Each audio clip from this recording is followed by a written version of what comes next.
And J.D. Vance today is in battleground Michigan talking about the economy, and he's defending Donald Trump's tax plan.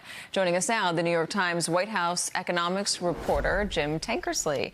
All right, thanks so much for being here with us. Let's talk about the economy. Kamala Harris and Donald Trump have fundamentally different takes on how to fix the economy, how to boost it. Can you give it to me? Can you give me both of their ideas concisely? Sure. Yes, concisely. I mean, they're both talking about using the power of government to try to reduce costs for people, but they're talking about it in very different ways.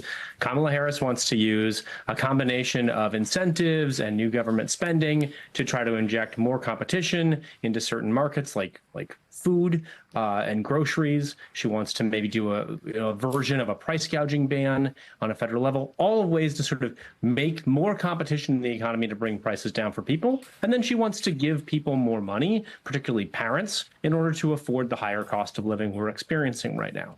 Trump wants to also give people a lot more money via tax cuts that would be, largely toward corporations and toward high earners, but would actually go to everybody by extending his signature tax cuts. But he also wants to tell auto insurance companies that they have to lower rates somehow and do open up more federal land for oil and gas drilling to try to boost the supply of energy. So really different thoughts here, obviously, and a lot of details that we don't know from both of them. But, Harris at least has put out some white papers and Trump by and large has not. So the tariffs that Donald Trump's proposing could potentially drive up costs a lot for Americans. At the same time, though, they poll well among voters. How do you square that circle?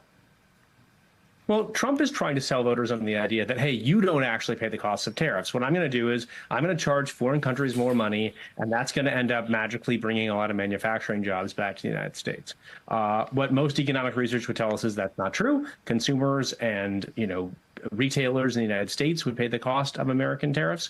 And, we saw that when Trump was president. He put tariffs on washing machines. It got more expensive to buy a washing machine. But, people really respond to the idea of manufacturing jobs, and for good reason. For generations, they have been very high paying jobs for a lot of Americans, and people miss them. And so when Trump is talking about, or Vance are talking about efforts to boost manufacturing, it's very popular in the same way it was, for President Biden when he was campaigning and talking about manufacturing. That is understandable, missing those jobs, missing something that sustained your family.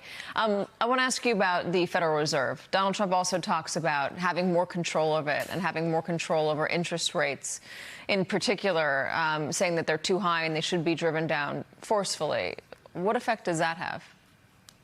Well, what we've seen in a lot of other countries is that when the Federal Reserve or their equivalent, a central bank, becomes politicized, you run a really big risk of inflation getting out of control. Because right now, investors trust that the Fed is by and large not political, that it's going to make decisions based on what's best for the economy. And if Trump just starts telling the Fed, hey, we want interest rates back down, closer to zero like they were before, that could just be way too much of a jolt for the economy. Things could overheat again. We could see a big run of inflation, and people might not trust the Fed to get it back under control. So when I talk to economists, they worry a lot about this idea of politicizing the Fed, particularly the way Trump talks about it. All right. Well, I have to have you come back on to talk a little bit more about Kamala Harris because we've run out of time. Jim Tankersley, thank you so much for joining us. Thanks, Kate.